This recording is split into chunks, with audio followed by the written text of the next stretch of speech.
तो बस Chinese cutlets जो है माशाल्लाह से रेडी हो चुके हुए हैं। इनको मैंने डिश आउट कर लिया है। तो इनका कलर देखिए माशाल्लाह से कितना अच्छा है, लाइट सा गोल्डन भी है और इसका टेस्ट माशाल्लाह बहुत अच्छा है। जितने ये लुक वाइज अच्छे लग रहे हैं, खाने में ये इससे भी ज़्यादा टेस्टी हैं। तो जब भी मैंने गेस्ट को ये खिलाए हैं तो रेसिपी तो हर किसी ने पूछी है। इतने अच्छे हैं, इतने लाइट से और बहुत ही मज़े के कटलेट्स हैं। और जब आप भी बनाएंगे तो आप भी ये ज़रूर कहेंगे कि बहुत अच्छी रेसिपी दी है, बहुत ही मज़े के हैं। तो आपसे भी गेस्ट जो भी आपके घर आएगा और आप खिलाएंगे तो वो रेसिपी आपसे ज़रूर पूछेंगे। सो व्यूअर्स, आपसे रिक्वेस्ट है कि जिसने चैनल को अभी तक सब्सक्राइब नहीं किया है तो प्लीज़ इस चैनल को सबसे पहले सब्सक्राइब करें, बेल आइकन और ऑल को भी प्रेस करें ताकि हर आने वाली वीडियो का नोटिफिकेशन आपको मिले।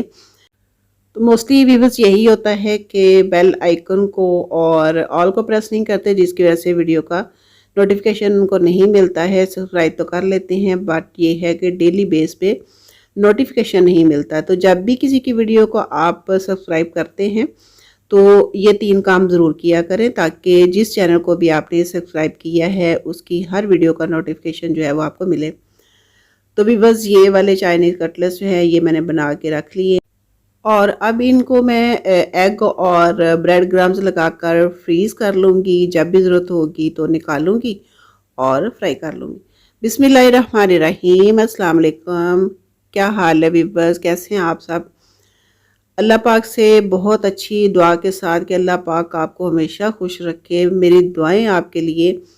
तो व्यूअर्स, रमज़ान कैसा जा रहा है? रमज़ान का तो माशाल्लाह से एंड हो गया है और ईद आने वाली है। तो ईद पे ज़ाहिर सी बात है कि गेस्ट आते हैं, ईद मिलने आते हैं तो फिर उनको कुछ ना कुछ तो खिलाना पिलाना होता है। तो ये कटलेट्स जो है ये बहुत अच्छे हैं, ये आप ज़रूर बनाना। मैंने भी बना के तो ये फ्रीज़ करने हैं। तो भी बस सबसे पहले ये मैंने क्या करना है कि आलू लिए हैं, आलू को सेंटर में मैंने कट लगाना है, बहुत डीपली कट नहीं है। ये इसलिए लगा रही हूँ कि जब बॉयल करेंगे तो बॉयल करने से ये होगा कि छिलका तो ज़ाहिर बात है नरम हो जाएगा। जब दोनों तरफ से आप छिलके को दोनों हाथों से पकड़ के यूं खींचेंगे तो छिलका सारे का सारा उतर जाएगा। ये बहुत इजी वे है छिलका उतारने का, बजाय कि आप नाइफ के साथ या वैसे आप करें तो वो थोड़ा सा टाइम भी लगता है। तो इससे ये होता है कि छिलका बहुत जल्दी और बहुत आराम से उतर जाता है। तो ये देखिए कट मैं आपको दिखा रही हूँ, कट बहुत ज़्यादा डीपली नहीं लगाना है। तो ये सारे आलूओं को पहले मैं कट लगाऊंगी, कट लगाने के बाद फिर मैं इनको बॉईल करूंगी। तो वे बस आप भी इस तरीके से करके देखिएगा कि आलू कितनी जल्दी छिले जाते हैं, बिल्कुल भी मुश्किल नहीं होती है। तो बहुत आसानी से छिलका उतर जाता है। तो इनको बॉईल करने के लिए मैंने बर्नर ऑन कर दिया है और पैन में मैंने पानी डाल दिया है। अब आलू जो हैं वो अब मैं इसमें शामिल करूंगी और फिर इनको बॉईल करूंगी।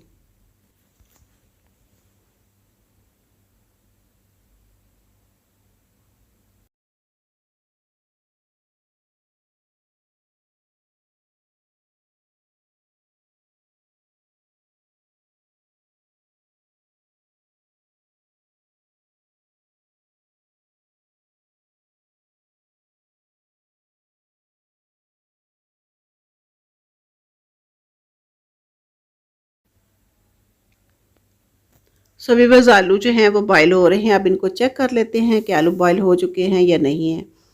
तो आलू बॉयल हो चुके हुए हैं। अब ये छिलका देखिए बिल्कुल सॉफ्ट हो गया, तो अब जब पकड़ के इसको खींचेंगे तो ये आराम से उतर जाएगा। तो व्यूअर्स, आलू बॉयल होने के बाद अब मैक्रोनीज जो हैं वो मैं बॉयल करूँगी।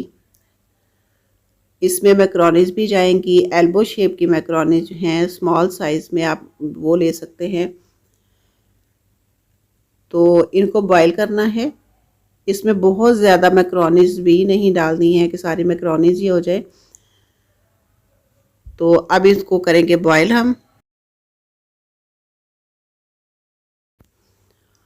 सो व्यूअर्स, मैक्रोनीज को बॉयल करने के लिए पैन में पानी रख दिया है और इसमें मैक्रोनीज डाल दी हैं और थोड़ा सा मैंने कुकिंग ऑयल शामिल किया है ताकि ये आपस में जुड़े ना। और जो चम्मच है वो हिलाते रहें क्योंकि ये नीचे बहुत जल्दी लग जाती हैं। इसलिए थोड़ा सा ऑयल भी शामिल किया है ताकि ये एक दूसरे के साथ जुड़ ना जाए। और ऑयल डालने का ये भी फ़ायदा होता है कि वो लगती नहीं है, क्योंकि ये जल्दी लग जाती हैं। तो थोड़ा सा मैंने कुकिंग ऑयल भी शामिल किया है। अब इनको बॉईल करना है और इनको चेक करते रहना है कि बहुत ज़्यादा सॉफ्ट भी ना हो जाए और हार्ड भी ना रहे।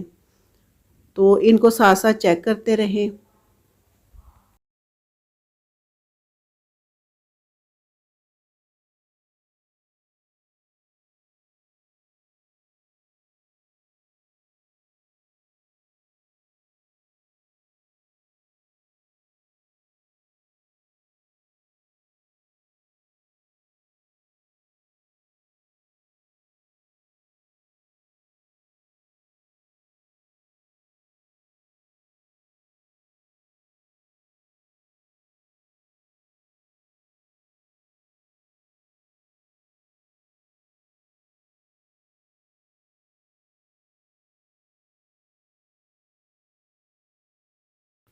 सो व्यूअर्स, मैक्रोनीज़ अब तकरीबन डन हो चुकी हुई हैं। अब इसे ज़्यादा सॉफ्ट नहीं करनी है मुझे। तो इसको मैंने बास्केट में निकाल लिया है। ऊपर डाल रही हूँ मैं टैप का पानी, ताकि कूल डाउन हो जाए, इनका टेम्परेचर जो है वो कम हो जाए, क्योंकि अगर इसी तरह से रख देंगे तो और सॉफ्ट हो जाएंगी। तो इसलिए मैंने बहुत खुला पानी छोड़ा है ताकि ये नॉर्मल टेम्परेचर में आ जाएं।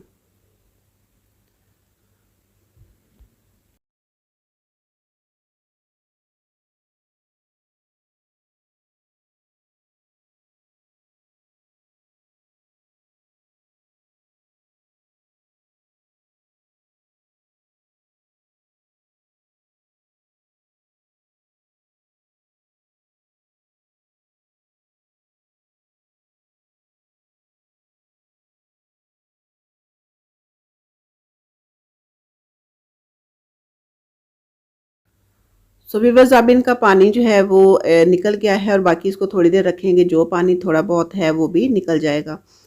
पानी इसमें बिल्कुल नहीं होना चाहिए। तो व्यूअर्स, ये है चिकन। चिकन मैंने पहले से ही बॉईल करके रखा हुआ है और इसके मैंने रेशे बना लिए हैं। इसके बारीक रेशे बनाने हैं, मोटे मोटे रेशे नहीं बनाने हैं।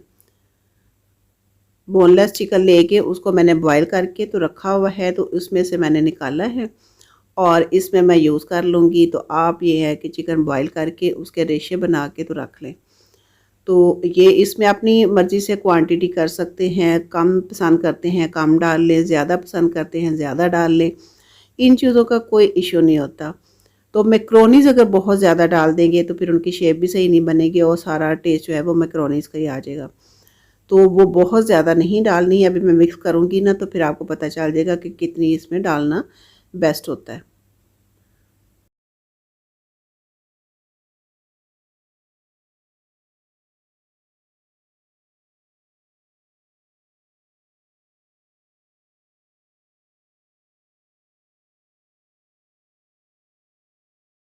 सो व्यूअर्स, अब बारी है मिक्सिंग की। तो अब करूँगी मैं मिक्सिंग।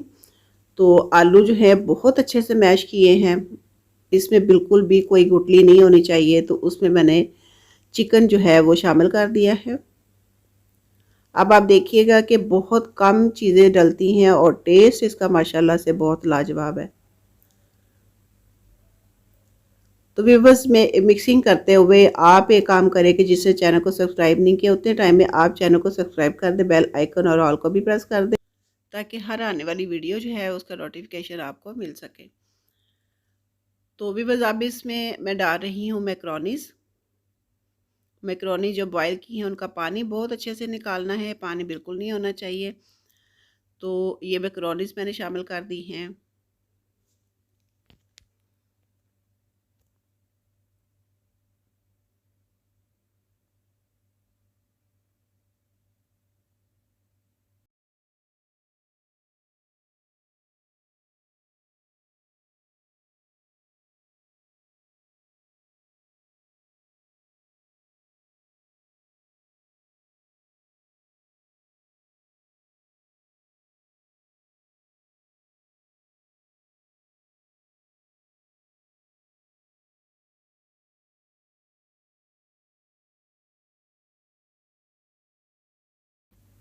तो व्यूअर्स, आलूओं में मैकरोनीज और चिकन डालने के बाद अब इसमें शामिल करेंगे काली मिर्च, पिसी हुई काली मिर्च।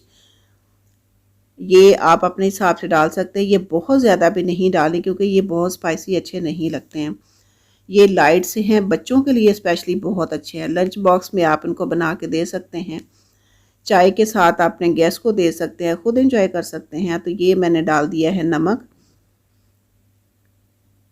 इसमें ऑप्शन है कि इसमें आप चाइनीज़ सॉल्ट भी डाल सकते हैं, क्योंकि अब चाइनीज़ सॉल्ट जो है वो बहुत कम खाया जाता है क्योंकि नुकसानदेह चीज़ है। तो चिकन पाउडर भी डाल सकते हैं, इसमें आप चिकन क्यूब भी डाल सकते हैं। मैं थोड़े से मैं वो डालूँगी चिकन पाउडर, तो कुछ मैं सिंपल बना रही हूँ। इसमें मैं नहीं डाल रही हूँ, बट इसमें से हाफ़ मैं बना लूँगी, तो हाफ़ में मैं चिकन पाउडर डालूँगी। तो वो आपकी अपनी मर्ज़ी, लेकिन उससे टेस्ट जो है वो बहुत ही अच्छा आता है। चाहे चिकन पाउडर डाल लें, चाहे चिकन क्यूब्स डाल लें, जो आपको अच्छा लगता है वो भी डाल सकते हैं और उससे टेस्ट बहुत अच्छा आता है।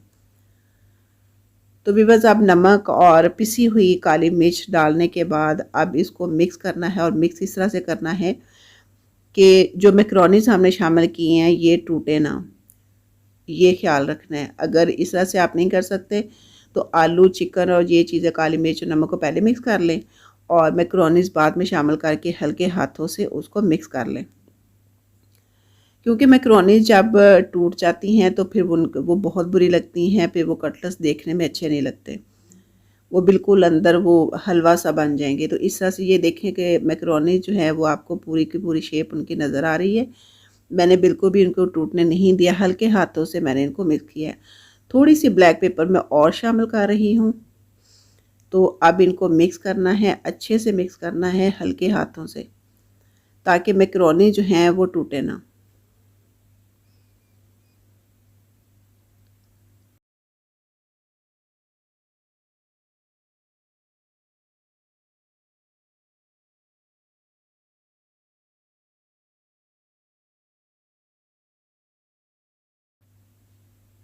सो व्यूअर्स, इनकी मिक्सिंग जो है वो माशाल्लाह से बहुत अच्छे से हो चुकी हुई है। जो नमक और ब्लैक पेपर, क्योंकि बहुत सारी चीज़ें तो हमने इसमें शामिल ही नहीं की हैं, बहुत कम चीज़ें मैंने इसमें इस्तेमाल की हैं। सो व्यूअर्स, मिक्सिंग करने के बाद इनको अब करना क्या है कि अब इनकी हमने कटलेट्स की शेप बनानी है। शेप इसकी इस तरह से होगी जैसे एग होता है उस शेप में बनाएंगे। एग का भी ये होता है कि एक साइड से थोड़ा सा गोलाई में होता है और दूसरी साइड से थोड़ा सा बारीक होता है। तो उसकी एग की शेप की तरह ये मैं बना रही हूँ। तो ये आपको मैं अभी बना के दिखाती हूँ कि इनकी शेप किस तरह से बनानी है। तो एक तो ये है कि ये बहुत बड़े बड़े नहीं बनाने हैं, क्योंकि फ्राई जब करते हैं फ्रीज़ किए होते हैं तो फिर अंदर से ये ठंडे रह जाते हैं। तो ये वाली शेप इनकी बनानी है।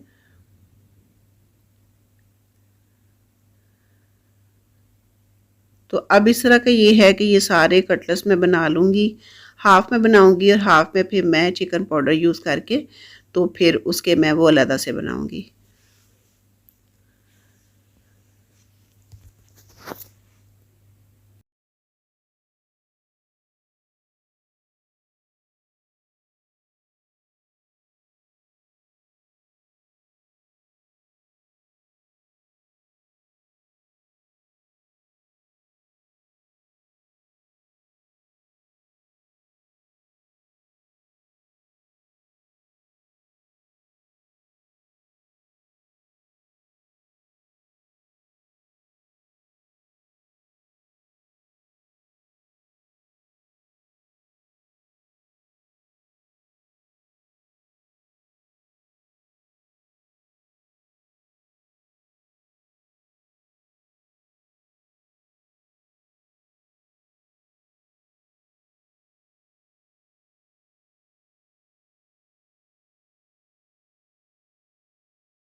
सो व्यूअर्स, अब इसमें मैं चाइनीज़ सॉल्ट है वो यूज़ कर रही हूँ, क्योंकि अब कुछ मैंने सिंपल बना लिए हैं और कुछ में मैंने चाइनीज़ सॉल्ट यूज़ कर लिया है।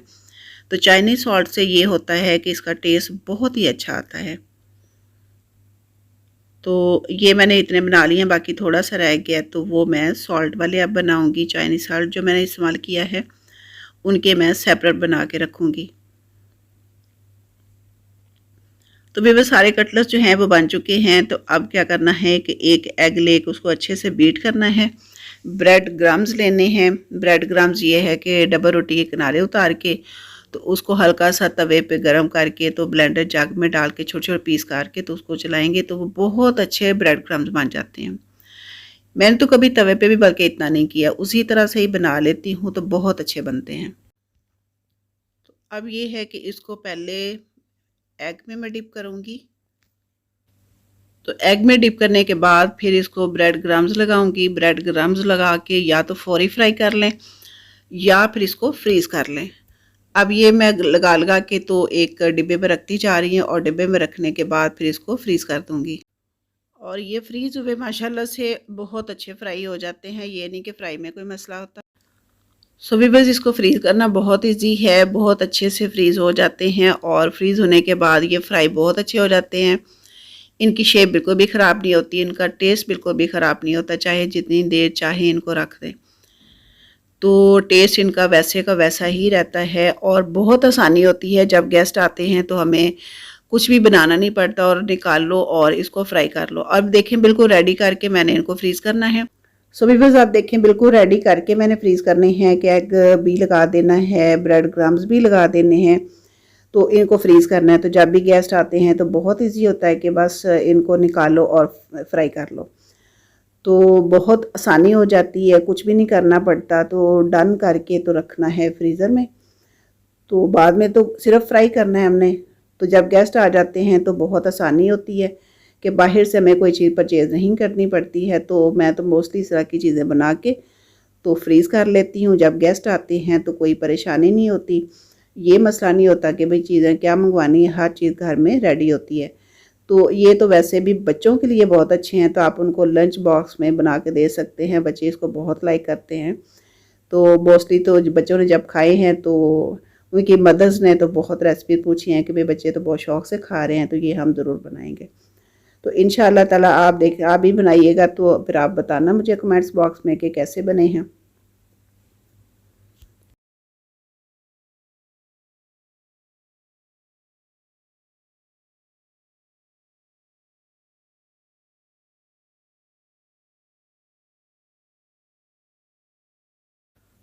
सो भी बस सारे कटलेट्स जो हैं वो रेडी हो चुके हैं। अब ये वाले जो हैं ये मैं फ्रीज़ कर लूँगी और बाकी जो हैं वो मैं कर लूँगी फ्राई।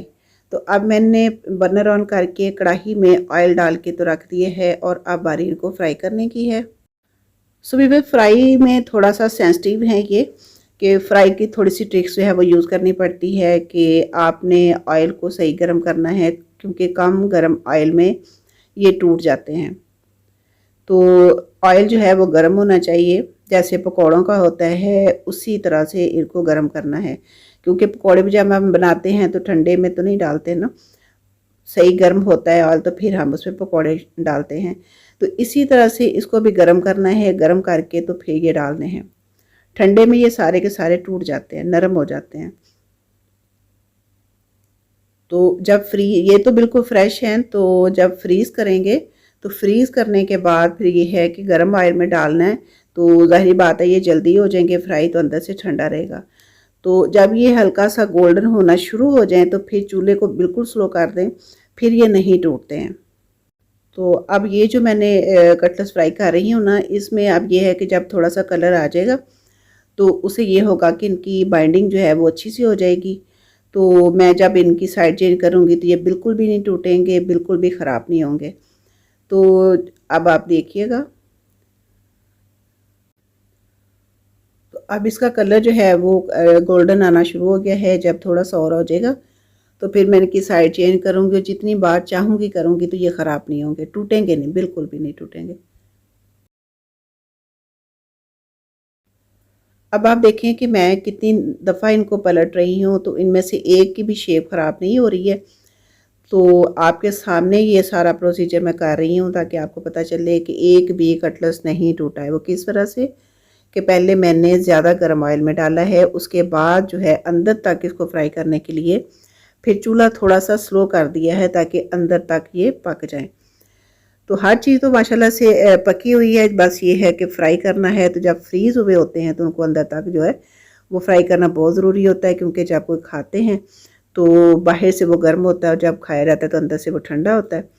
तो वो ठंडक अंदर की ख़त्म तो तभी होगी जब ये थोड़ा टाइम फ्राई होंगे। सो माशाल्लाह से सारे कटलेट बहुत अच्छे फ्राई हो गए हैं, बहुत अच्छा गोल्डन कलर आया है।